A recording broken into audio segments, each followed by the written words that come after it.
तर बघा मैत्रिणींनो, मी इथे आज आपल्यासोबत इथे एक व्हिडिओ घेऊन आलेली आहे. तो म्हणजे इथे मी बघा सर्व पार्ट ब्लाऊजचे तयार करून घेतलेले आहे. आता ते जोडून घ्यायचे आहे. तर ते कसे जोडायचे आणि फिटिंग कशी करायची, तसेच आर्महोलमध्ये झोल पडायला नको यासाठी कोणती ट्रिक्स वापरायची, हे सर्व आपल्यासोबत इथे शेअर करणार आहे.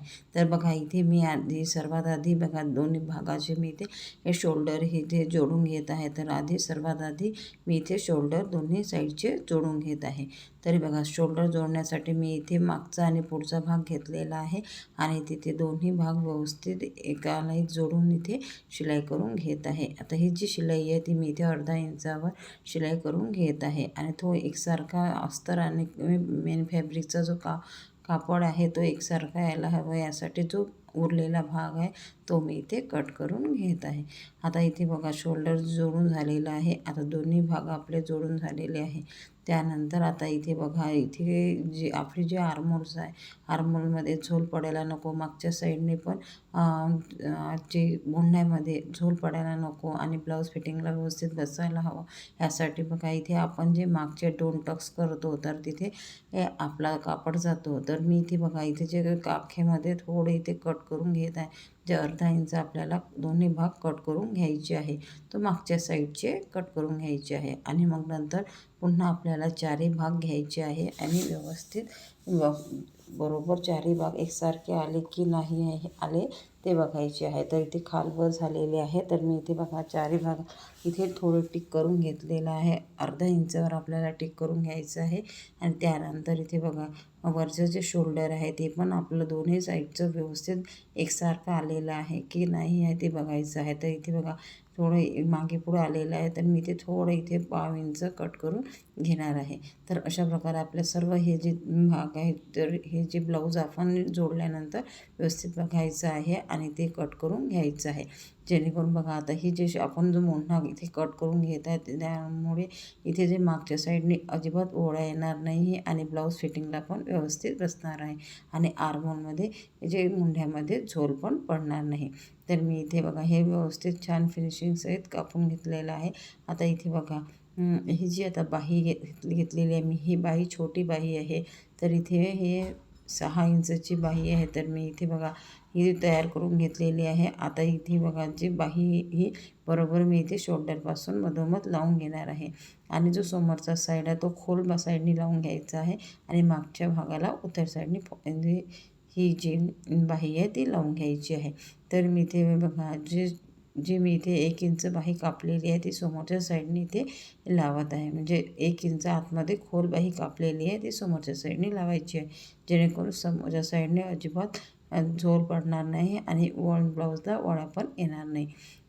एकदम ब्लाऊज फिटिंगला व्यवस्थित बसणार आहे. तर ही ट्रिक्स मी इथे प्रत्येक ब्लाऊजला वापरते, जेणेकरून माझ्या कस्टमरचे जे काखेतील जे ब्लाऊज आहे कधीच झोल पडत नाही आणि फिटिंग पण छान येतं. तर इथे बघा ही आपण सर्व ब्लाऊज आपण तयार केल्यानंतर जे सगळे ब्लाऊजचे पार्ट तयार केल्यानंतर अशा प्रकारे आपण इथे थोडं इथे ब्लाऊजला फिनिशिंग दिली आणि थोडी ट्रिक्स वापरून जर ब्लाऊजचे जे भाग आहे ते व्यवस्थित जोडले तर आपल्या इथे ब्लाऊज फिटिंगला व्यवस्थित बसणार आणि आपले कस्टमर पण वाढणार. तर इथे बघा इथे झालेले आहे. इथे आता मी इथे बघा दोन्ही साईडचे जे बाही लावून झालेली आहे. आता इथे मधोमध मी बघा सरळ साईडने इथे शिलाई करून आधी घेत आहे आणि हे आतमधल्या शिलाईचं ब्लाऊज मला शिवायचं आहे. हे फिटिंग आतमधून करायची आहे, म्हणून मी इथे आधी सरळ साईडने एक शिलाई करून घेतलेली आहे.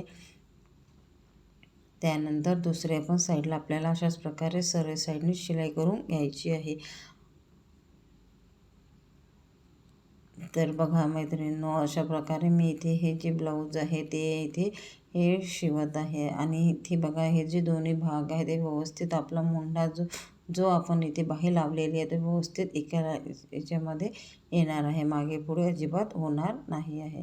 तर इथे बघा जो उरलेला कापड आहे थोडा आपला कट करून घ्यायचा आहे आणि कट करून झाल्यानंतर तो जे बाही आहे जी ब्लाऊजची फिटिंग आहे ती आपल्याला उलट्या साईडने करून घ्यायची आहे.